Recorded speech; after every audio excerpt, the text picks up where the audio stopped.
Welcome everyone to Card Collectanea. This is Cindy, and I wanted to do one more video on using stamps. This one is paper piercing with rubber stamps, and I'll show you how we'll put this card together. I'm starting with a white 4 1/4 by 5 1/2 inch card, just a standard card, and to it I'm going to add a very bright pink mat. Now this mat is 3/16 smaller, that's 5 5/16 in this way, and 4 1/16, just over 4 inches in this direction. And on top of that I'm going to add one other mat,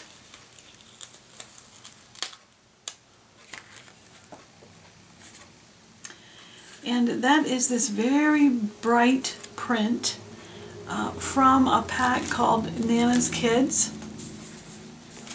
And this is an 8 by 8 inch pack, and it's DCWV, and it does have some glittery pages on it, which are nice. And in the pack is this particular print. It was an all over print, just like that. And then also I'm going to use part of this stripe and part of this pink stripe. I don't know if you can see it. Oh, here. The yellow one and this pink stripe for the present itself. So I used 2 different papers from the same pack. Now, once I get all these mats put together, then I'll show you what I'm going to put on top of the mats themselves.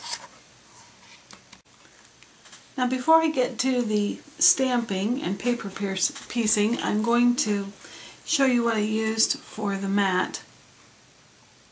I used the oval on this particular, it's called Flower 3 mat from Elegant Edges, and I just used the oblong feature, and then I used, I just used the oblong. I didn't use the shadow. I was going to and then didn't.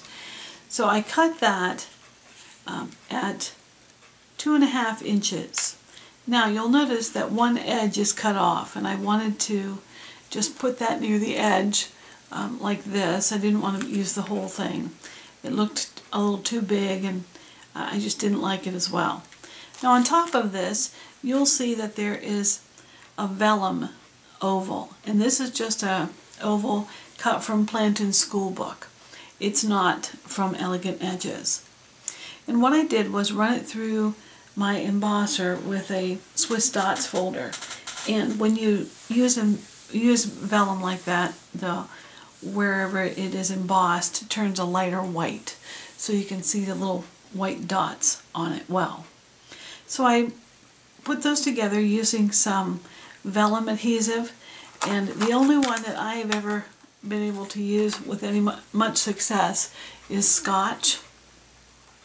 This comes in a fairly good sized roll. It will take you forever to use it, but it has a white tape, and then on the one side of the white tape is a sticky side.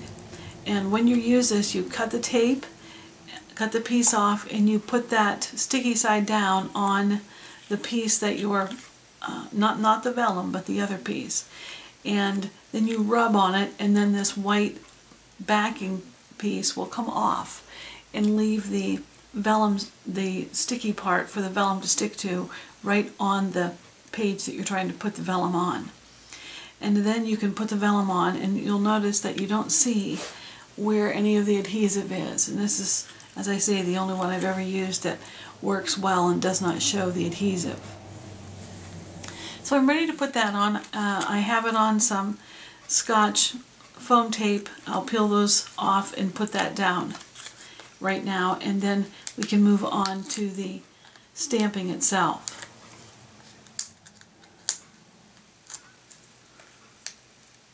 I like to put a piece through the middle so that the whatever it is doesn't sink.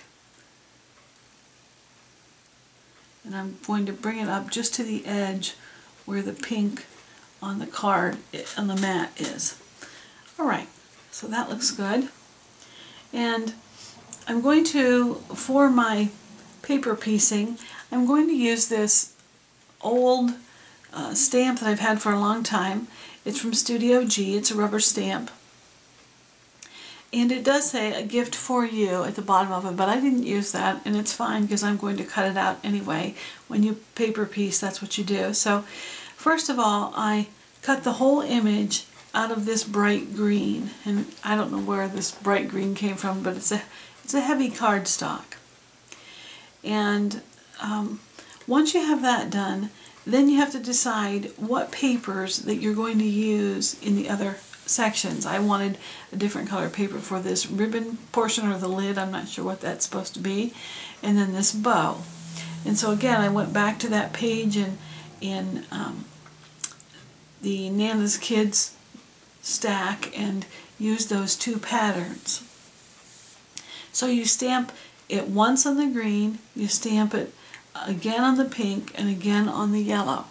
And then you trim out so that the line, the outline, I like to leave the outline in the bottom piece. So I trim off all the lines for the pieces that I want.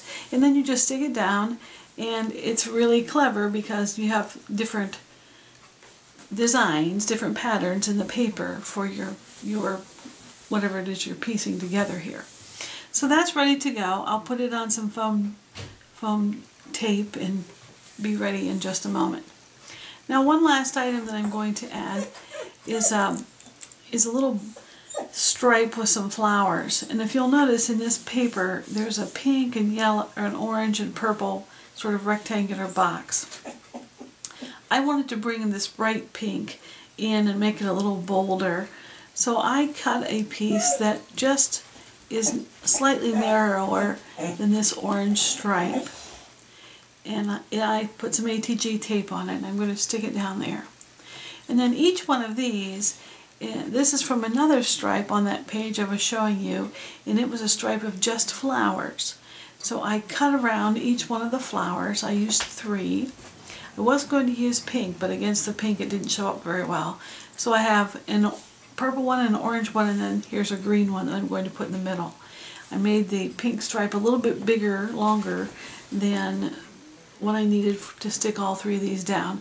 And then for each one of them, what I did was punch a little hole in the center of the flower, put in this yellow brad that you can just see the ends of right there, and then I put a piece of foam tape across that brad, and then I will stick it down on this pink tape, and I'll be all set here. So as soon as I get everything attached, I'll be right back.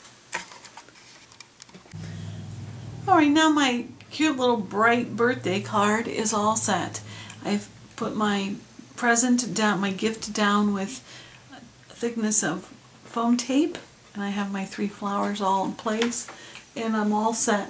Well, try this out if you never have it. It's a really very easy, and it looks a lot harder than it is. So thanks so much for watching. Appreciate your coming by. Bye-bye.